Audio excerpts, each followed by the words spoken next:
Hi, everyone. Welcome to another exciting edition of Words, Images, and Worlds. On this episode, I'm delighted to be having a second chat with author, advocate, wonderful voice in the world, Padma Venkatraman. Padma, thank you for jumping in and joining. Thank you so much for having me back, Jason. As I was just saying before we started, it's been wonderful to watch your successes and to watch this podcast just grow exponentially and become this established podcast in the world of Kidlit. Well, thank you. Thank you. I appreciate the kind words, and we each do our part, right? We each do our part in putting good news out into the world if we can. Yeah, absolutely. Yeah. Well, I am curious. We talked, I think it was about a year and a half ago or more, and we were currently at that point talking about poetry and verse novels and what was happening in the world at that time, but curious about what currently has your creative attention. So my newest intellectual baby Hmm. Hmm. is Safe Harbor, and it is a verse novel. And I think sometimes people ask me which is my favorite book, and I feel as though your books are your intellectual kids. So, Hmm. I don't like to pick favorites, but the newest one always has a lot of attention or gains your attention. And Safe Harbor is the one right now that, really has my attention. Um, I could tell you a little bit about it if you like. Well, by all means, I know absolutely. you've already had a chance to also look at the galley. But yeah, Safe Harbor is a novel that I love so much because it brings together my worlds of oceanography and of writing together, Hmm. which, Hmm. happened with my second novel a long time ago, Island's End. And, that was young adult, but this one is kind of sort of a little bit younger than, The Bridge Home and Born Behind Bars, my middle grade. Hmm. And it could even go, as low as a young elementary audience. So I think like a second grader all the way up to fifth grade, sixth grade Nice. would be totally, poised to read this and enjoy it. And I think the verse novel format always lends itself, to kids who are a little maybe scared of a lot of words. uh, Hmm. because Hmm. there's so much white space on the page that sort of invites them in, this blank space that invites them into sort of feeling both reassured by not the lack of, too many words, but also feeling invited in to share and to add their thoughts into those places between the lines and between the words. So, yeah, I love the format and I love the fact that it has a little brown girl and a little brown boy who come together to save a seal that they found Hmm. on the beach.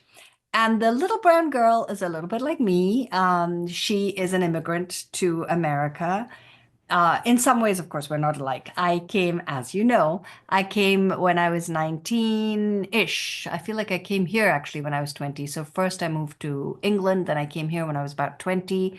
Nothing in my pocket, all alone with all of these dreams in my head. And in this case, Geeta, the little girl, she is too young to have moved here by herself, but her mom moves to America and her mom has all these dreams, but they're not Geeta's dreams. So, in a kind of a reversal of a narrative that one sees often in books, in which it's the parents who are hankering for the old country and holding on to the old traditions, in Safe Harbor, it's Geeta who wants to, wishes she were not in America, wishes that she were in India still with her grandparents, whom she loves so much, with a friend, her cousin, who's her best friend as well, and really missing all of those things, and has to adjust to a new life in America, and is a bit resentful of her mom for that, doesn't completely understand where mom's coming from.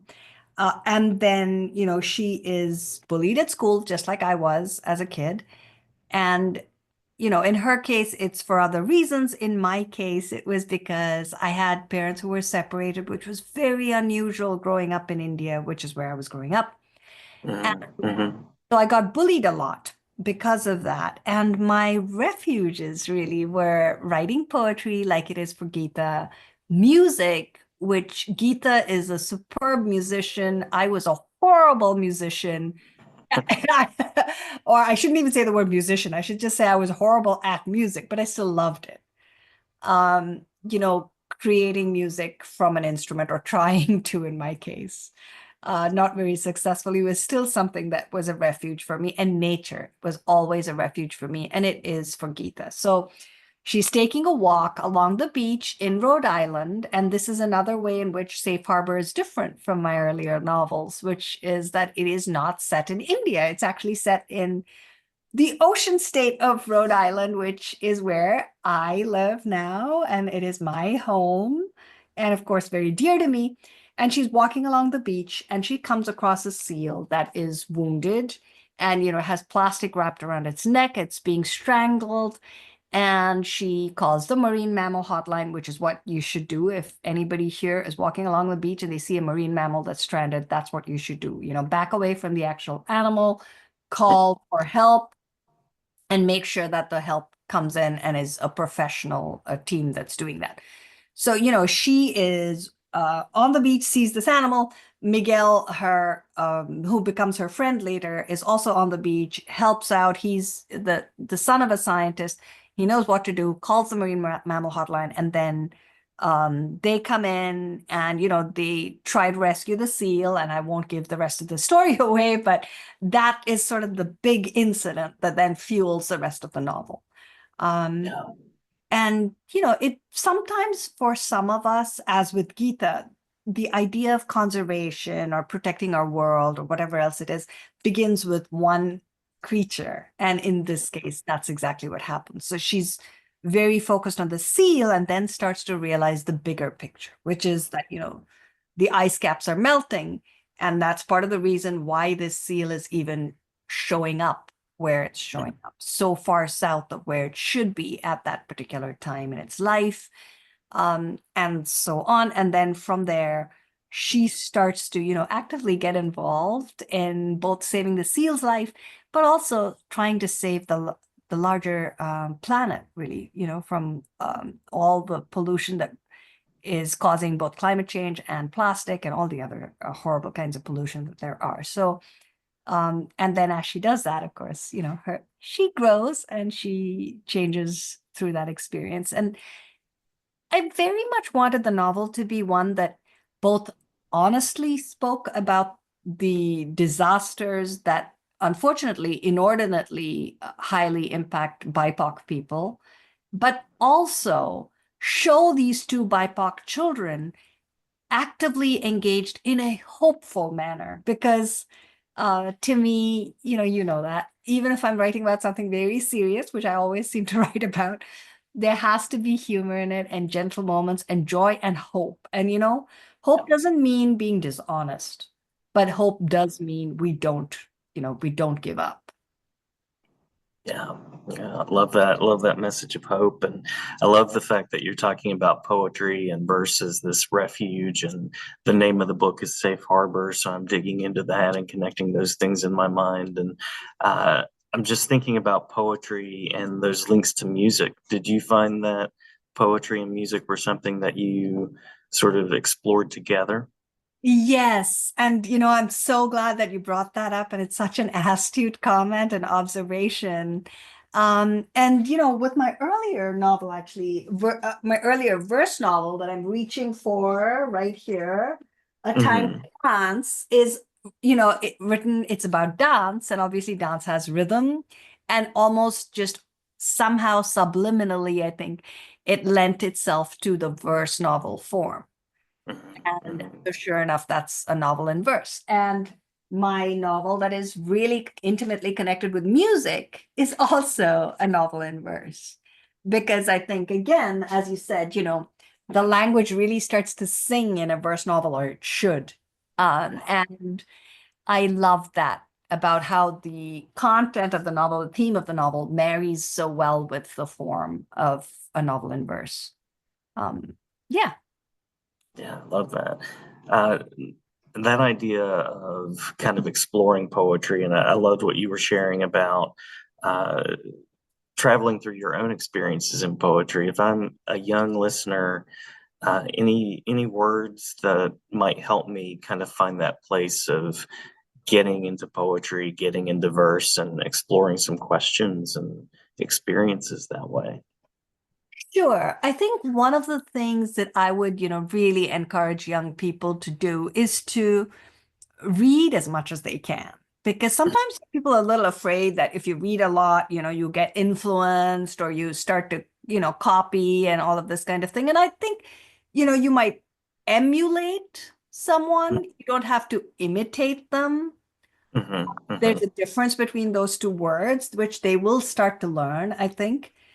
And if you expose yourself to beautiful poetry, you are much more likely to create it yourself. And this is why I say this, no one tells a musician, hey, don't listen to music, right? You would never say that, right? You'd say, listen to as much music as you can.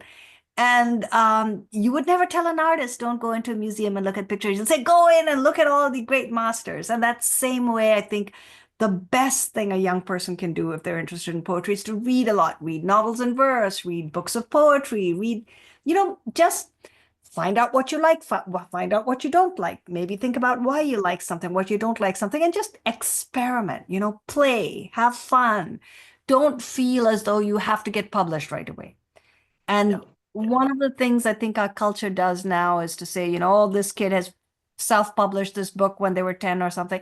I don't think that's a good way to go. Uh, Hmm. it it puts the emphasis on the wrong thing. It puts the emphasis on publication and having a book or whatever. And I think the emphasis, to me anyway, really ought to be on the creation, on the excitement of creation, on the joy of experimentation, on the love of the word, of the music, of the lyrical language. And you have your whole life to write a book or two or three or, as in my case, six. Hmm. So don't be in a hurry for that to happen. Don't be in a hurry to be sort of egoistically seeing your name in print. But do be a voracious reader and be experimenting and enjoying writing. Love it. Love it. Yeah. Uh, that inner perfectionist or that idea of like, oh, I could never do that. I am all about reducing that and just sitting in the chair and practicing. Yeah. Yeah. And Yeah. having fun with it, I think. Yeah. No, I also love the environmental connections that are part of Safe Harbor. Any particular spark or inspiration that you can look back to for including some of those themes? Sure. I mean, I think when I was an oceanographer, as you know, but some of your listeners might not, I was one of the first BIPOC females in oceanography. There were not many, many of us at that time. And so it was a challenge, but I also learned so much in oceanography. And one part of me just wanted to stuff this book full of facts about animals and so on. But I think I sort of had to control that urge and make sure that the book was directed by the story of Gita. But Mm, obviously, I think my doctorate in oceanography, knowing about ocean creatures, being fascinated by them, being fascinated by the oceans, just sort of feeds very naturally into the novel. And one thing that I love about it is that Gita begins with small steps. mhm, And mhm, she, at one point, wonders, as we all wonder, does this make any difference? And if there's anyone out there listening, what I would say is this: don't focus on, if I leave the faucet running when I brush my teeth, how much do I waste? Think about if I close that faucet, how much do I actually save in a year? mhm, And that's a big number, right? So if we can turn it a little bit to looking at the positive, to the glass half full, whenever we mhm, do something, which is what, at one point in the novel, Safe Harbor, Geeta actually does that. She thinks about this and she thinks, yeah, every little bit does help, which could be a cliche, but she does come to it in a very personal way of finding that thing out, right? And it is true. So I would say what we do makes a difference, absolutely yeah, makes a difference. But there's another scene in which the kids get together, and the kids are sitting together having, thinking about what they're going to plan, which is a practical small step, but they also dream about the larger steps that they'll take. I Maybe see. one day I'll be a politician. Maybe I'll lobby people. Maybe I'll make change at the larger level. So to never lose sight of that fact, which is very much so in a democracy. So long Mhm, as, we keep our democracy active and engage in our democracy, we will always have the chance to speak up and for our voices and our actions to actually have an effect. So, let's not let go of that. Let's remember that that's our power. And mhm, as a people, we need to be able to believe in that power and use it as much as you can. Not get jaded with the process, not say, oh, my vote doesn't count or my little bit doesn't count, right? But to make sure that we do create change. Because yes, um, there's horrific statistics about what is happening now with climate change. We are living in it. It is affecting places. It is taking lives, human lives. And mhm. that's a horrible fact. But we have to hold on to hope. And, one of the things that Gita says very early on in the novel is hope is a cork that never stops bobbing on the waves of life's ocean. Love it. Love it. Yeah. And so as long as we can keep that hope going, um, yeah, and not let it sink, I think we're in a good, I don't know if we're necessarily in a great place, but we're definitely in a place that can create positive change. Yeah, yeah. There's a little ornament with the word hope on it that sits on my mantle right now. So that's a big message that I'm keeping in mind. And certainly glad to hear that you're sharing this with the world, sharing this with young people. And I am curious if you were to travel back in time, if you had that ability, and you could talk to a younger you about the world of writing, what would be a piece of advice you might give? Wow. If I could travel back to a younger me, I think one of the biggest pieces of advice I would give is to say, you never control what happens to a book, right? It is like a little boat that you set sail on this ocean and you have no control. The only thing you can do is to make that boat the best boat it can be. Hmm, hmm. That doesn't necessarily mean it'll be appreciated by others. They might just see one aspect of it and no more. They may not, really understand all the intricacies that you've built in or whatever. But that's out of your control. Concentrate on what's in your control. Create this wonderful book. And then don't allow, whether it meets with storms or whether it meets with good weather to affect you too much, one way or another. And I think that's very important because I think sometimes, there's a lot of buildup for books. There certainly has been for mine. And sometimes fabulous things happen. Sometimes it's not that fabulous. So, what do you deal, what you have to do then is to look at your next book and keep writing. If you love it, keep writing, and remember that I think the books touch lives. And that to me is the most important thing. I mean, we've talked about how I think, I can't remember, it was The Bridge Home, Born Behind Bars, and so on when we last talked, but the fact that they have actually helped kids move from, unsafe places to safer situations. Or with climbing the stairs, I don't think this had happened when I talked to you last, but I feel like almost 2 years ago now, I got an email from a woman in Peru who said she had read Climbing the Stairs. It was so instrumental to her in going to college. Um, Awesome. so I mean, that is an impact. That is a gift, right? So those Hmm. are the gifts that we work for. And in creating this and having so many BIPOC centered characters, I think deep inside, I didn't like think about it and say, oh, this is what you should do. But it came out of me. And I think it's because we need to have that inclusivity in science as we move forward in, every aspect of our society as we move forward. And I think that's something that I think I would probably say to my young self. The other thing I think I would I'm not, it doesn't have to do with writing per se, but I think it's very important to me science is incredibly important. I'm a scientist. Have my doctorate in oceanography, which I value very greatly. But I also think that we can't negate or demean or disrespect the unscientific knowledge and wisdom that so many cultures, including my own, have had.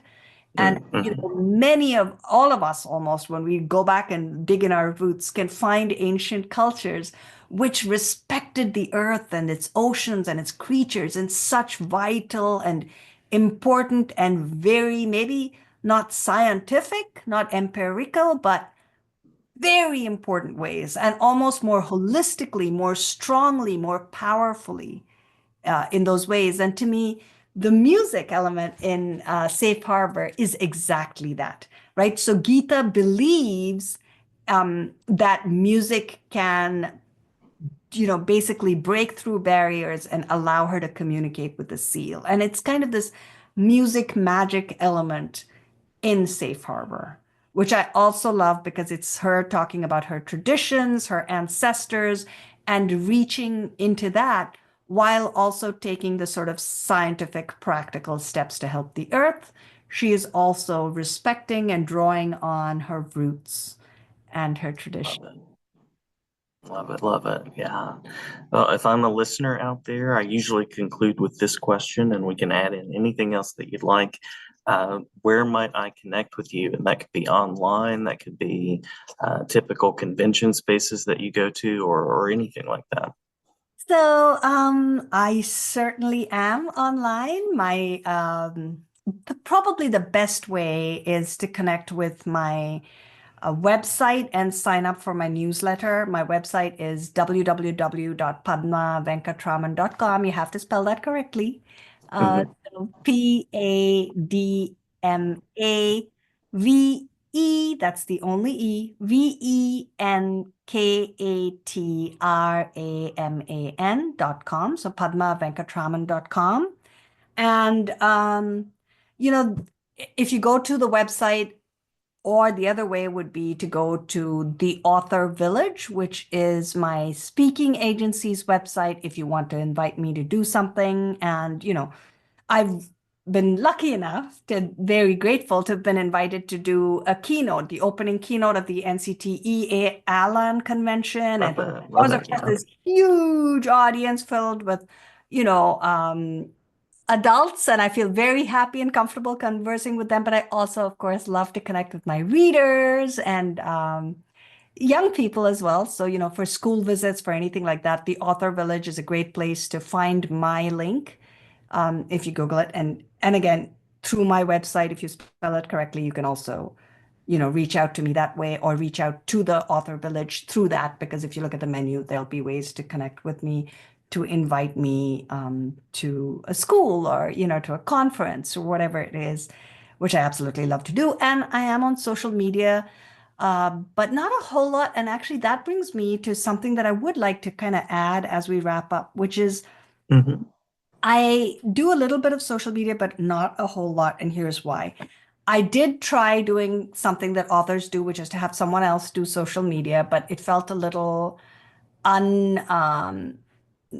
don't know, a little not disingenuous, but not me because it wasn't me. Hmm. So, one I tried that. I haven't done that consistently. Didn't go with that. Instead, I just withdrew a little bit. I don't do as much as I used to. I used to be very active on social media, always promoting other voices, as you know. But I've stepped back from that partly because of mental health reasons. And I want to raise that because it's very important in the novel Safe Harbor. I have realized that it's very important to me to look after my mental health, and I have lived with and continue to live with depression and anxiety. And I say live with, not suffer from, Hmm. Hmm. right? So that's the difference. Um, and I like to think, Jason, that I'm a fantastic mom. Now, if you ask my teenager, you will get a different answer probably.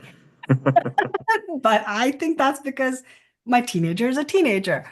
But the thing that I think is so important for us is we have a lot of books these days in which we thank goodness we're starting to really have books in which we have kids with mental health issues or mental illness or whatever who are able to deal with it and are shown as heroes and protagonists and all of that, which we need.